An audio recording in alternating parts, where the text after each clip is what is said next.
welcome to Watch John Play. This is John, and today we are playing with the Rangemaster 2 Special Edition, a collaboration with Islander and Urban Gentry. So let's get into this box.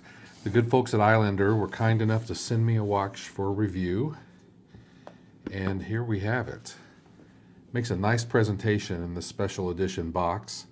You see that has a suede lining, instruction manual, individualized card. Each watch is individually numbered out of 500. And then you have a watch box here with all kinds of tools. You have extra links for the bracelet here and for the rubber bracelet attachment, the rubber band. So, nice presentation here. And we will get into the watch. So I will say the plastic wrapping on this was very easy to remove, which I very much appreciate. Sometimes those things take forever, and Islander does a nice job with keeping them easy. They're protective but easy to remove. So as far as the case goes, this watch is 43.2 millimeters across, 13.8 millimeters thick, and 45.4 millimeters tip to tip. So that's going to allow it to fit a lot of wrists, even though it's a little over 43 millimeters on the case size. The relative to the case, the 45 millimeter case is going to fit a lot of different size wrists. The weight of this watch, it's a fairly heavy watch at 206 grams. It obviously has this very industrial kind of futuristic look to it. Maybe a little bit similar to the Tokyo Lion, but actually much more similar to the Linda Verlin Spiderlight 2. Kind of an homage watch in a way to that one. So some differences there too, of course. Has a nice combination of brushing and polishing. You can kind of see here all throughout. And of course it has these skeletonized lugs that are unusual and give it this very industrial, futuristic look. Has a fixed 24-hour bezel. And the case back, as I mentioned, the case back is individually numbered out of 500 watches total. The crown on this is a bit tricky to access. It is a screw-down crown. It's well guarded, so that is the point of crown guards, to guard the crown. But I will say it's a little difficult to get at the crown in this because it sits seated so far down in there. As far as the dial goes, there's some nice layering in this. I don't know how well you could see this. We'll try to get this to focus a little more clearly on the dial. There we go.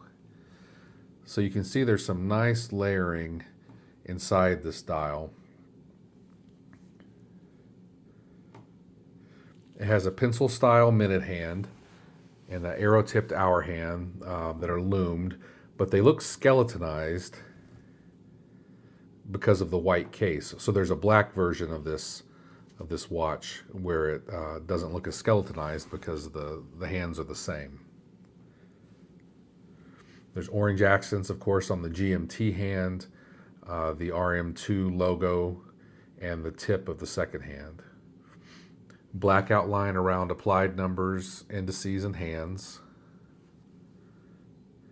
And then the divided triangle at 12 with numerals at 3, 6, 9, and then vertical rectangles at the 12-hour position.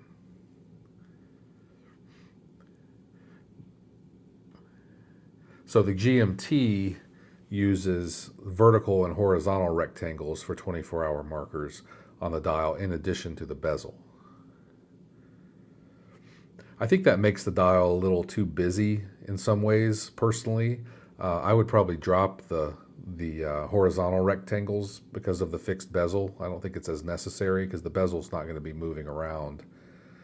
The minute indicators, maybe you can kind of see those in there. They're very, very subtle. It is a nice sapphire crystal. And then there's a frame date window at 4:30 which, I know that's a divisive thing for some, the 4:30 date window, but I do like the framing on it. I think framed windows are much more legible. And you could you could make a case for dropping the date window in terms of the busyness of the dial, but being a GMT, it's pretty necessary. So the movement or accuracy on this, it's a Miyota 9075. This is a true GMT or a traveler's GMT. So the rating on this is -10 to +30 seconds per day. But this one's been running at about +9 seconds per day. And that's well within specs. So I will show you this on wrist in a moment, but this bracelet fit my 8.25 inch wrist without any problem right out of the box. And that's usually about the max on these. So 8.25 works. Beyond that, you're going to need some adjustments. And that's fully adjusted or fully expanded, as you can see on here. So this bracelet, it does have some nice spacing for airflow on the back. So even though the front of this is this style of bracelet, which is a more solid style here, the way that looks, it's an H style on the back. And that keeps it from grabbing as many hairs, although I found in wearing this for the week that it did grab some hairs up here near the case. Has a folding clasp with the Islander branded emblem there. Fully milled, very nice milled clasp here. It does attract fingerprints given this style. Now I would like to see an on-the-fly adjustable clasp at this price point. I didn't mention when we started, this is currently on sale for $495. It's reference ISL 267, but that's $200 off. So the typical price on this is $695. And this is one of the more expensive Islanders you'll find. But at that price point, I'd like to see something that's a quick on-the-fly adjustment here. So in general, I'll say this certainly holds visual interest. You're not going to get tired of looking at it necessarily. My 21-year-old son saw it and really liked it, thought it was cool. It does have weight. It has a lot of wrist presence to it. The specs and the quality are good. And I'd say they're very good. So really, it's just a matter of style and design, whether or not you like this style. And that's a very individual kind of thing. It is polished, and I like a little polish and flashy at times. I wanted to show you the bracelet next to a fully brushed Islander bracelet, just so you get a sense of what that looks like.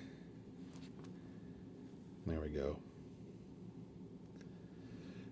And this is the JFK GMT, by the way. So I would say overall, this particular Islander, it's not really my style, but it's well spec'd, it's well built, it's a reliable movement. It's a little more modern than I prefer, but if you like the design, you're not going to go wrong with this. It's a solid watch, and yeah, I hope you enjoy it. Let me show you on wrist here, and we'll wrap this up. And here it is on wrist.